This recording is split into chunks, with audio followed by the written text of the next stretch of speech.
5, 4, 3, 2, 1.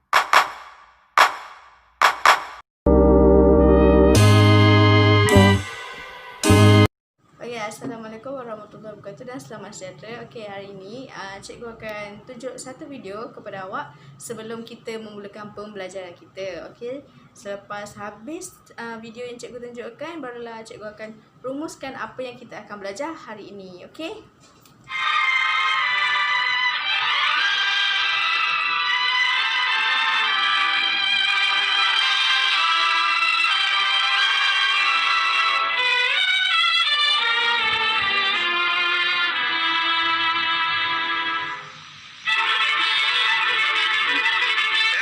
Creature must eat to live. An ox, as we all know, can do very nicely on nothing but grass. There are other creatures on this earth that require a diet of meat, and only meat. While still others prefer vegetables and fruit. Always the same food. Well, that's all right for them, because they only need one type of food. But here's careless Charlie and his family, who are also trying to exist on one type of food. No wonder they're in this run-down condition. They don't know that man is different, because man needs a variety of foods to be healthy. Yes, it's true, they do eat plenty of good beans and cornbread. Still, they are not well fed. Okay, berdasarkan video yang cikgu tunjukkan tadi, okay, kita ni hidup untuk makan, yes, betul. Jadi, apa kena mengenai hidup untuk makan dengan apa yang kita belajar hari ni? So, apa yang kita belajar hari ni adalah tentang perancangan menu. Kenapa perancangan menu? Kenapa pentingnya perancangan menu? Okay, nanti cikgu akan bagi tahu masa mengajar. Tapi, apa kaitannya video dengan apa yang cikgu nak ajar hari ni? Okay, pentingnya ialah tengok macam keluarga Charlie tadi kan. Dia hanya makan benda yang sama setiap hari. So, itulah pentingnya perancangan menu. Bukan hanya makan satu sajian pada setiap satu hari. Benda yang sama tak. Ia mestilah dipelbagaikan. Okey, jadi untuk tahu lebih lanjut, awak kena tonton video ni sampai habis. Okey? Jadi, cikgu harap anda semua sihat-sihat belaka. Dan cikgu harap sebelum kita memulakan topik pembelajaran kita hari ni, cikgu nak anda semua fokus dan berikan sepenuh perhatian ketika menonton video ini. Okey? Maksud menu. Menu ialah senarai makanan yang dihidangkan untuk sesuatu sajian. Sajian bermaksud merupakan makanan yang dihidangkan pada masa tertentu seperti sarapan, minum pagi, makan tengah hari, makan petang dan juga makan malam. Seterusnya, tujuan perancangan menu. Tujuan perancangan menu ada 4, iaitu yang pertama, ianya menjimatkan masa dan tenaga. Yang kedua, memastikan makanan yang disediakan adalah seimbang.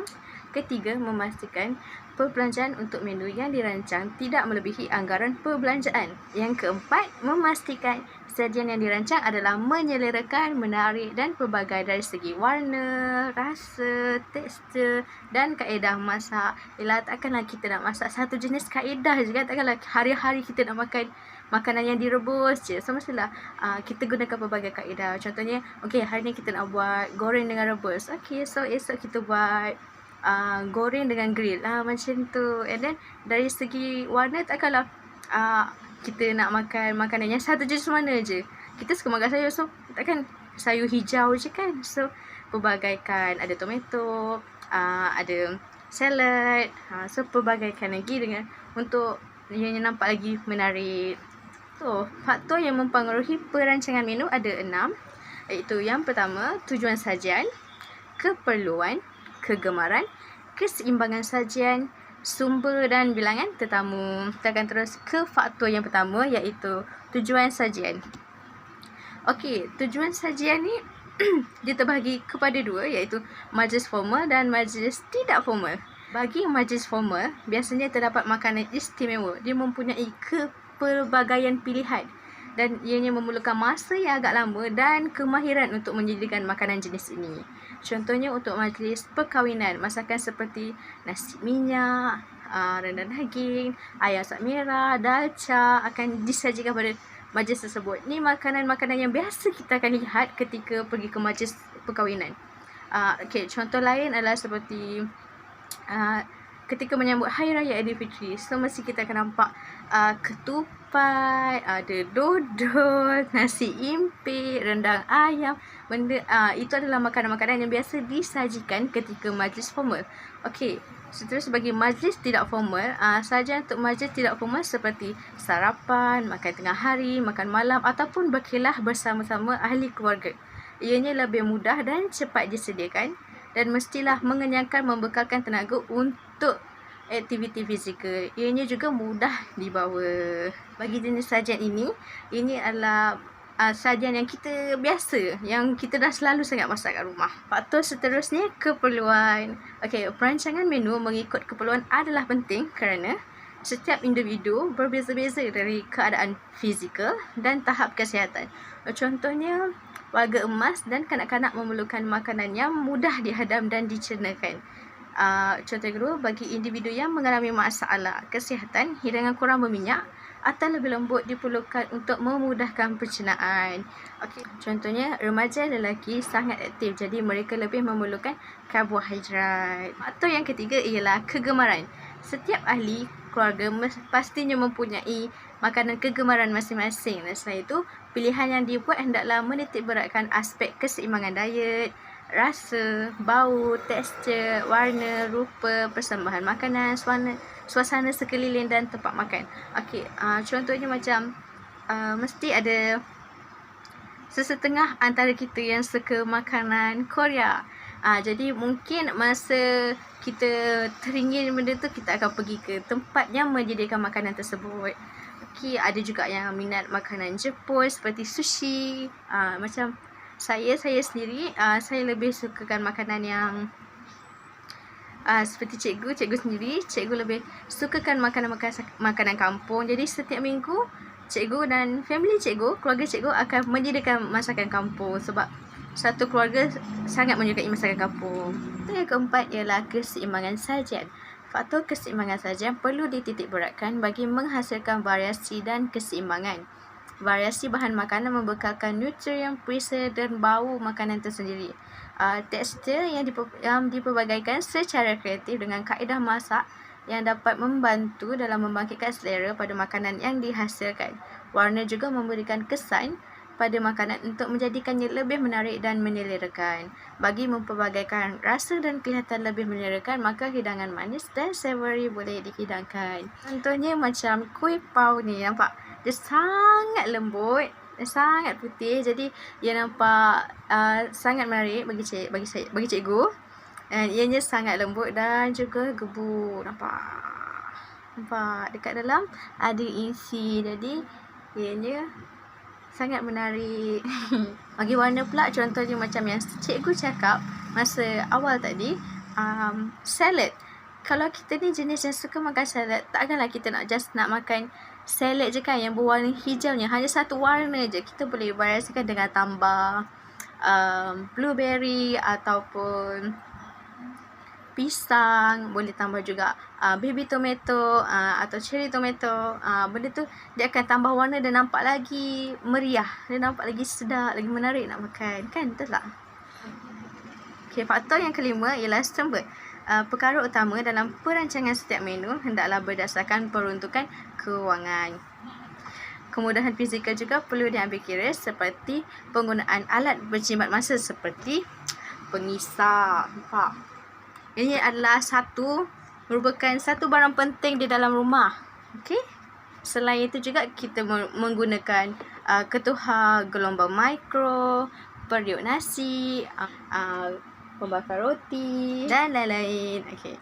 Perancangan menu yang menggunakan bahan makanan dalam musim atau yang mudah diperoleh sepanjang tahun adalah terbaik kerana harganya yang murah, lebih segar dan bermacam-macam pilihan. Menu yang menjadi pilihan perlu disesuaikan dengan sumber rasa yang ada. Penggunaan alat penjimat masa ni merupakan barang yang penting dalam hidup kita sekarang. Setiap rumah pasti ada at least satu atau dua barang penggunaan alat penjimat masa ni. Kalau kita pergi rumah orang, mesti kita akan nampak punya.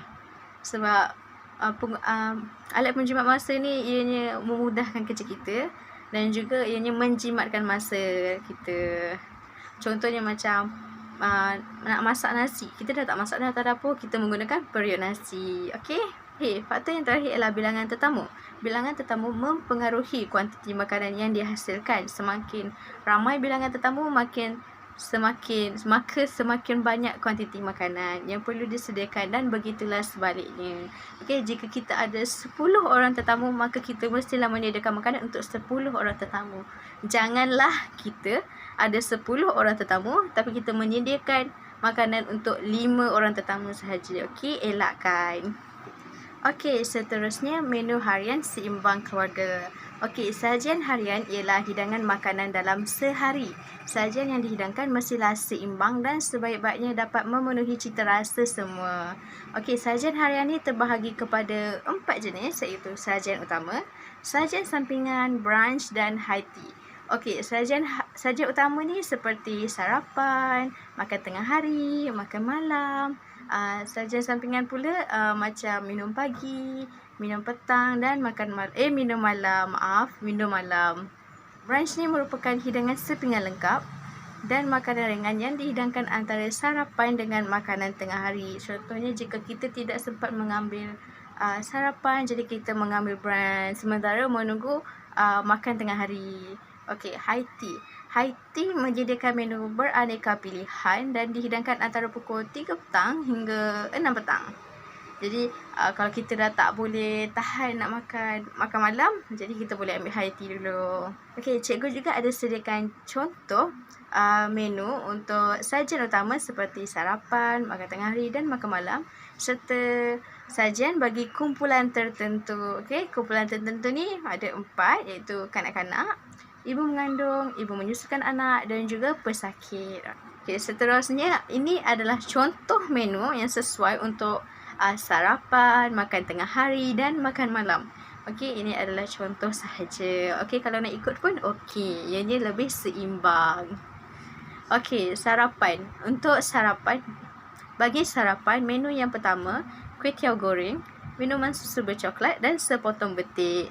Okey, kalau tak minat kuih tiaw goreng ataupun tak minat susu bercoklat atau tak minat sepotong betik tu, okey, kita ada menu yang dua, iaitu bubur nasi ayam, sayur kangkung goreng, telur asin, kopi ataupun teh. Okey, macam apa yang saya perhatikan, kebanyakan murid-murid lebih suka bubur nasi ayam kan. So, boleh pilih menu yang kedua. Okey, yang seterusnya makan tengah hari.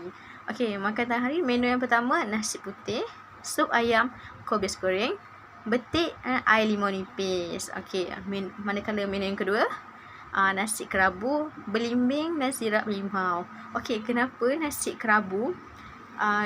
Kenapa menu yang kedua hanya macam ada 3 je jenis, tapi menu yang pertama ada 5 jenis. Okey, sebabnya menu yang kedua tu mempunyai nasi kerabu. Nasi kerabu tu dia dah kaya dengan ulam-ulam. So dekat situ dah sangat banyak sayur. Dekat situ dah sangat seimbang. Okey. Yang seterusnya makan malam. Okey, menu yang pertama ni nasi putih, ikan tenggiri berlada, sayur kobis masak lemak putih, tembikai dan jus limau. Okey, menu yang kedua nasi ayam hainan, salad buah-buahan dan jus tembikai. Okey, tadi tu merupakan contoh menu yang sesuai untuk sarapan, makan tengah hari dan makan malam. Yang ni pada pendapat saya lah. Tapi saya yakin murid-murid lebih pandai merancang menu untuk sarapan, makan tengah hari dan makan malam. Okey, yang paling penting jangan pernah tinggal sarapan. Okey, sebenarnya perancangan menu bagi kumpulan tertentu. Okey, kumpulan tertentu ni dia ada 4 jenis, iaitu kanak-kanak, ibu mengandung, ibu yang menyusukan anak dan juga pesakit. Okey, yang pertama adalah kanak-kanak. Makanan yang dipilih perlu memenuhi keperluan kalori kanak-kanak. Makanan mengandungi nutrien pembina tubuh untuk membina sel-sel tubuh. Hidangan mengandungi banyak makanan pencegah penyakit seperti buah-buahan, sayur-sayuran, jus buah-buahan, hasil tenus dan minyak ikan. Kerana ketika kita di fasa kanak-kanak, kita mudah diserang penyakit. Jadi kita perlu lebih banyak makan makanan buah-buahan, sayur-sayuran. Okey. Dan hidangan makanan beraneka jenis untuk menggalakkan kanak-kanak makan. Okey, takkanlah kita bagi makanan yang satu jenis je kan pada kanak-kanak. So macam kita ada anak-anak nanti kan, takkan kita bagi satu jenis je makanan kat dia. Sehari-hari nak masak benda yang sama je. Takkan, so kita pelbagaikan lagi. Okey. Seterusnya, makanan rangup perlu dihidangkan bagi membolehkan tulang rahang dan gigi menjadi kuat. Lepas tu kita kena dapatkan sekurang-kurangnya 500 ml susu setiap hari agar bekalan nutrien mencukupi. Perkenalkan makanan baharu daripada kebiasaan untuk mengelakkan kanak-kanak menjadi jemu. Kalau hari-hari kita nak masak kuih tiaw, esok pun masak kuih tiaw, Rabu pun masak kuih tiaw, Khamis pun masak kuih tiaw. Jadi kita buat lain, kita buat perubahan. Okey, hari ni masak kuih tiaw, esok kita buat mi goreng, lepas tu esok lagi kita buat nasi kerabu. Kita pelbagaikan supaya kanak-kanak tu tak jemu dan suka makan makanan yang beraneka. Okay, elakkan juga makanan yang sukar dihadamkan dan terlalu pedas seperti pulut, ikan berlemak, kari daging dan sambal. Kerana berada di fasa pembesaran, jika kanak-kanak terlalu makan makanan yang pedas, ianya akan menyebabkan perut mereka sakit. Okey, seterusnya ibu mengandung. Ibu mengandung perlulah mengandungi nutrien yang seimbang. Pengambilan ferum mencukupi untuk menjamin bekalan darah yang cukup semasa melahirkan anak, akan mengurangkan risiko berat bayi yang lahir kurang daripada berat normal dan kematian peranatal. Mengandungi asid folik yang tinggi untuk perkembangan otak fetus yang baik. Jadi ibu mengandung perlu banyak makan buah-buahan, sayur-sayuran dan juga minum susu. Okey, seterusnya ibu yang menyusukan anak. Okey, sajikan makanan yang berkalori tinggi seperti bijirin, hasil bijirin, kentang, mentega dan krim kerana semasa pengeluaran susu banyak tenaga yang diperlukan. Okey, seterusnya sajikan makanan yang mengandungi protein yang tinggi kerana lebih 12 hingga 15 protein dirembaskan ke dalam air susu setiap hari semasa menyusukan anak. Ambil 2.28 hingga 4.56 liter susu sehari untuk membekalkan kalsium dan fosforus ke dalam susu ibu bagi melindungi gigi dan tulang ibu. Serta minum 6 hingga 8 gelas air sehari bagi menjamin pengeluaran susu yang banyak. Okay, seterusnya pesakit. Pesakit perlulah mendapatkan nasihat doktor kerana setiap pesakit yang menghidapi penyakit itu, kita tak tahu penyakit apa yang dia menghadapi. Tapi seelok-eloknya disediakan makanan yang mudah dihadam. Pesakit pastikan makanan yang disediakan ringan dan berkhasiat. Elakkan makanan yang berempah dan juga berperisa. Pelbagaikan kaedah memasak yang sihat seperti mengukus, merendidih dan merebus. Elakkan makan makanan yang dimasak menggunakan kaedah menggoreng, membakar, memanggang dan menggrill. Kerana kaedah ini menggunakan minyak. Jadi sebagai pesakit, ianya perlulah kurang mengelakkan makanan yang berminyak. Okey, elakkan juga makanan yang mengandungi karbohidrat dan lemak yang tinggi. Okey, seterusnya cikgu akan menunjukkan contoh menu yang sesuai bagi sajian untuk kumpulan tertentu. Okey, yang pertama iaitu sarapan untuk kanak-kanak adalah bijirin sarapan dengan susu, telur masak hancur, roti rapuh, mentega, jam dan susu.